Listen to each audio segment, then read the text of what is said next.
Is it 420? It's 420 here. We Perfect, have right on the money, too. We got the Prince Pot, Marc Emery, on the line with us. Hello, Marc. Hey, how are you? Great. We're doing pretty good. How are you doing? I didn't realize it was 420, but you're correct. It's 120 here, 420 in Ontario. You got it. That's right. Yeah, smoke them if you got them. Exactly. We can't do that here in the studio. It's illegal here. Anyways, we wanted to bring you on. We're here in Cornwall. There's a big issue going on with one of our hometown guys got extradited to the States. You went through this back in 2009, I believe it was, right? Yeah, I wasn't looking at life imprisonment though, so. Now, I was originally, when they began to seek my extradition, was looking at 28 to 40 years. And over the 5-year period, it came down to an offer of 10 years and an offer of 5 years and probation for my co-accused. So my lawyer said it's not going to get any better than that. He was certainly correct, I would think. So I accepted that deal. Unfortunately, they honored it when I got to the U.S. because in the court proceedings, they pointed out that I'd sold 3 million seeds to Americans, which probably produced at least, 1 million to 2 million plants, which would make me the largest distributor of cannabis in the history of the U.S. criminal justice system. And you served 5 years. 5 years, and I did serve the whole 5 years. So, yep. And now he's looking at, I believe it's life in prison for... Well, there's also another Canadian that just got time served after 300 days. In the U.S., but he, what they call it, took the safety valve option, which means he ratted everybody out. Mm-hmm. And so he served under a year for an equally large marijuana conspiracy. But he dropped dime and ratted everybody out. And that's what happens, too. If they want you to, drop dime on people and you don't, that's when they really push for the maximum sentences they can. Mr. Emery, Marc, if it's okay if I call you Marc. Sure. I got some points there that I had prepared last night. You've been leading the fight against marijuana prohibition for decades now. Mm-hmm. Does it surprise you that even today in 2016, we're still putting people in jail for a plant, even though that in the last couple of decades, all the medicinal properties that have come out and all the studies that have come out proving that it's way less harmful than even beer or any other alcohol? Well, it's safer than water. I mean, in Ontario, they had a crisis in Walkerton, Ontario, where the government-approved water killed 8 people. So cannabis has never killed 8 people, and it's never killed one person. So it would be safer than every other substance we know of, really, because almost every substance in excess will hurt you. But cannabis in excess can make you sick for a few hours, but it doesn't actually harm you, which is a bit different than being sick, which just means you're overtoxified. But unlike alcohol or other things, when you're overtoxified, it doesn't risk death or damage to your organs or anything like that. Do you agree with us that if Trudeau is going to be, he's working on, first of all, do you think Trudeau is actually going to come through with his plan and legalize? Oh, for sure, yeah. But that's the part that's going to bother. I mean, a lot of people in Canada in some way would be happy if we didn't legalize it because they could keep making these prohibition profits on the prohibitionally inflated price of weed, right? When it's legal after 2 or 3 years, the price will plummet to about $1 a gram retail. Sweet. I mean, it can be produced for about 2 cents a gram by Canadian farmers on the millions of hectares of land that are owned out in Canada and Saskatchewan, Manitoba, Alberta. And so pot's grotesquely overpriced because of prohibition. And when it comes down, money will be far less a factor in its culture than it is today. Nicely put. Do you think, I'm looking at this from all different angles, though. What do you think about the special interest groups? I'm pretty sure Big Pharma is going to try to keep this stuff. You think they're going to be pressuring Trudeau, and then also countries like the States that we have treaties with? You think that's going to be a problem blocking Trudeau down the road? We don't have treaties with countries in regarding cannabis. We have UN treaties, but they're very easy to get out of. That's been greatly exaggerated as to how difficult those. You just need to give them 6 months' notice to get out of it. You can get out of those treaty obligations by saying it's for the health of the nation, a scientific experiment. You can say our Constitution protects people's right to cannabis, because all these things are enough to get out of the treaty obligation. So the treaties are nothing. Yeah. There will be a lot of people, lobbying from liquor control boards to various people to grow it, to license it. All the usual vested interests will certainly show up. So what do you think? But legalization really only means one thing, and that's what nobody goes to jail or gets punished. And therefore, that means we should be able to grow our own plants in some way. And they should be sold by anybody who's qualified to sell them. Cannabis doesn't impair you, and cannabis is not dangerous or fatal, so there's no reason for any more regulation to it than coffee. Now, the government's going to try and regulate it more than coffee. There's no doubt about that. But that doesn't mean we shouldn't oppose it. I mean, to get the legalization we want might take a few years on top of the legalization the government offers us. All right. What do you think about them wanting to sell it in the liquor store? Do you think that's a good venue for as long as if marijuana is available everywhere alcohol is, that would be all right, because that would mean it's available at concerts in Rogers Arena here in Vancouver and BC Place, and hundreds, if not thousands, of restaurants, in beer gardens, in special event stadiums, etc. If marijuana is available to be consumed everywhere alcohol is, and that's fine. Nice. But that's a lot more places than they're offering. Alcohol is quite extensively promoted and available throughout society at almost any event you go to. So if you can get cannabis at those events, then that's fine by me. Yeah, and they'll tax the crap out of it, too. Well, they're not legally allowed to do that. You see, the reason they can tax tobacco and alcohol is because tobacco, before the 40,000 people in Canada die of cancer every year from cigarettes, they spent a lot of time in hospitals using up your tax dollars. Yeah. And alcohol use is so problematic and criminogenic and a threat to public safety that it incurs billions of dollars and also hundreds, if not thousands, of lost lives from its use. So there's some clearly negative social impact to those two things, but cannabis doesn't have that. You can't justify taxing cannabis more than PST and GST unless you admit it's a prejudicial tax being put on a group of people to be exploited. But I don't believe the courts are going to uphold punitive taxes for marijuana. Nice. Interesting. Yeah. Here on the Jim and Ike show through DoNet Communications, our tiny little network, we have a call of action to we're asking people to contact their MPs and the Justice Minister, the Foreign Minister, and the Prime Minister's office to tell them that we believe that any life sentence for a marijuana-related charge in the U.S. concerning Canadian citizens it goes against Canadian principles. And it's a non-violent crime. Like I still don't understand how this has even happened. But we're asking. Well, it's not even a crime. You shouldn't even refer to it as a crime. If there's no victim, there's no crime. You sound like a libertarian. He is. Oh, I certainly am a libertarian. I love it. That doesn't really matter. I love it. The facts are there is no victim without a crime. That's not a libertarian point of view. No, it's sorry. If you have no victim, there is no crime, and that would be true for anything: gambling, sex offenses, or all these so-called, morality offenses. So that's what this has become.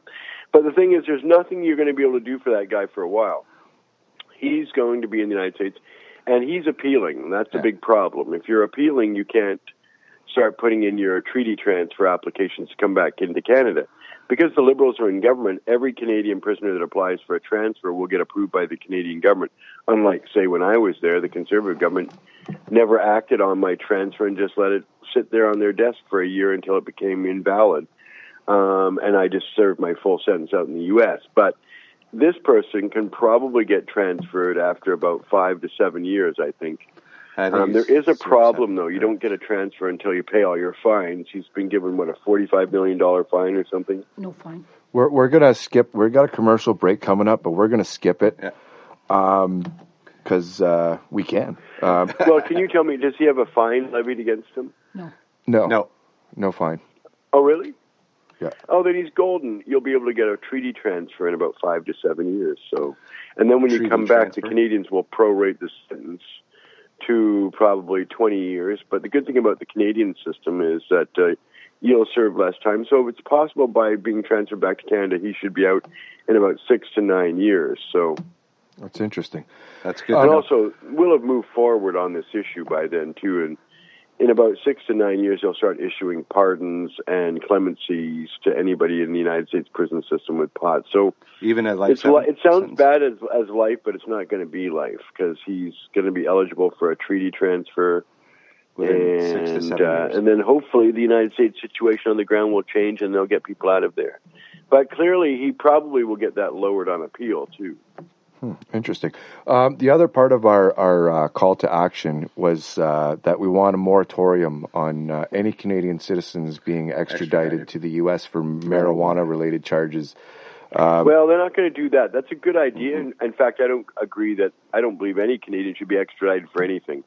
If foreign governments have a case against you, they can give it to our prosecutorial service and they can prosecute you in Canada. Agreed. Yeah. So that's the way it should be, which is the way it's done in France and Germany. They don't extradite people either there. But here in Canada, we do. So one of the reasons I feel people shouldn't be extradited is because they put you in a separate prison system there if you're Canadian, which is not nearly as good as a Bureau of Prison facility for Americans. Most Canadians that are nonviolent, and they're mostly all nonviolent, they end up in these privately owned prisons that are badly run by either GEO Group or Corrections Corporation of America. And they have far less amenities and things that American inmates get in the Bureau of Prison facilities. And that's something we shouldn't permit because Americans here don't serve their time in a separate inferior prison to Canadians. Yeah. They serve it in the same prison. So Canadians should always be in a Bureau of Prisons facility in the United States, and usually they are not. They're usually in a privately owned prison that's far less hospitable. Okay, I guess we're running out of time here. We want to get a football game to go watch. Yeah, you got a football game to go watch, and we want to get back to Micky's mom who's live in studio with us. Thank you for all that information. One last question. If you could give a message to Micky and his family, what would the message be? Well, my wife would be more than willing to give you the message because she was looking after me for the 5 years I was in U.S. federal prison. Is she around? She is. You can have her in on a separate interview one day. She's somewhere in that apartment. But the thing is that it's a tiring and painstaking process. But the key thing is to keep Micky optimistic, keep him positive, get him lots of books, keep him busy. He has to keep busy. If I were him, I would learn some new skills, leathercraft, art, music. Federal prisons usually have a lot of opportunities for that. If he goes to a Bureau of Prisons one, by getting life sentence, he's probably going to be sent to a maximum security facility for at least a couple of years. That'll be a trip. But, try and make his best use. Hopefully he won't be put too far away so his family can go visit him. I was ended up in the opposite part of North America. I was down by Florida and Georgia and Mississippi for my whole time, Louisiana. So it was expensive for Jody to fly from Vancouver to Mississippi or Southeast Georgia to see me. So I hope Micky's up somewhere in the north where his family can visit him readily. He's in Pennsylvania. And visits are always great. Lots of contact and email. Bureau of prisons have email. It's $3 an hour. So he'll need money. So what you want to do is get his supporters to donate money. And the money will come in a little at first, but it gets more and more scarce as time goes by and people spend a longer time in prison and people tend to forget about you, right? So these are the immediate tasks. And then the thing is the appeal will take another couple of years, and you can't apply for a treaty transfer if you're appealing your sentence. So either way, once he's sentenced on appeal or this one's upheld, then he has to start doing his treaty transfer applications. And after the appeal? Yeah, you can't apply for a treaty transfer while you're appealing. While you're appealing. So after the appeal, then he can apply, and it'll take about 7 years. Yeah, and hopefully that sentence will get reduced to 10 to 20 years or something that's measurable, and then you can begin working on the treaty transfer and get him back to Canada and get him out.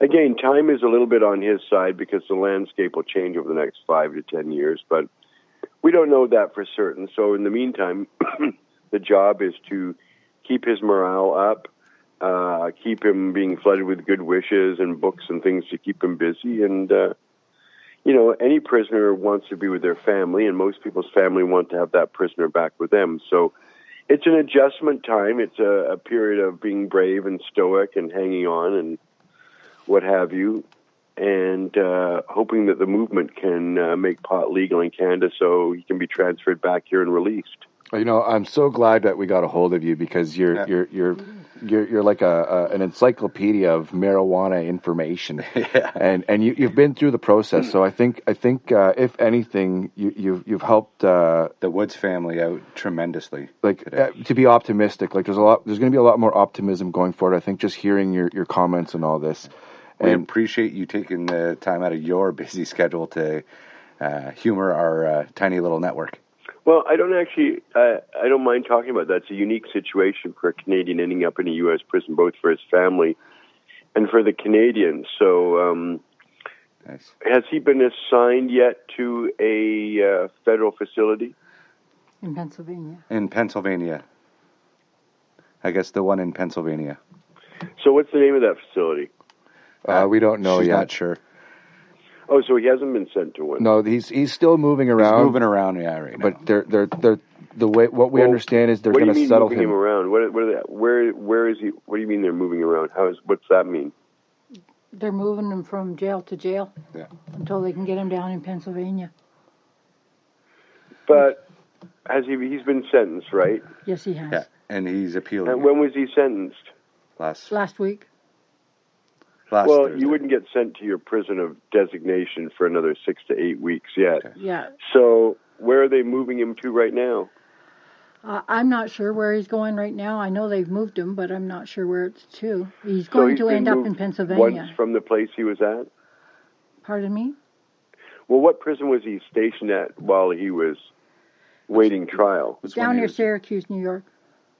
Sorry, say that again? Syracuse. In Syracuse. So now he's been moved somewhere else? Yeah. Where has he been moved? I can't tell you. I'm not sure. They don't know yet. Once he'll contact them once he's settled. Oh, I see. When did they move him? I think they moved him yesterday because we couldn't get a hold of him. Okay, yeah. Well, that's all got to be settled. It will take him a few days to get phone privileges. Yeah. Okay, well, hopefully he'll be somewhere in the north, probably Pennsylvania. I look forward to finding out what prison he's at and what the situation is. So keep me informed, and best of luck on that. And if you need me for any kind of information in future, by all means, contact me. Well, thank you. We appreciate all your help, all your knowledge. Okay, well, hopefully we can get some stuff done over time and get him back to Canada by, in the middle of the next decade anyway. One has to be practical and realistic, but hopefully he's not going to spend more than 7 or 8 years there. Okay, thank you. Thank you. All right, talk to you later, guys. Take care. Thanks again. Thank you so much. Bye.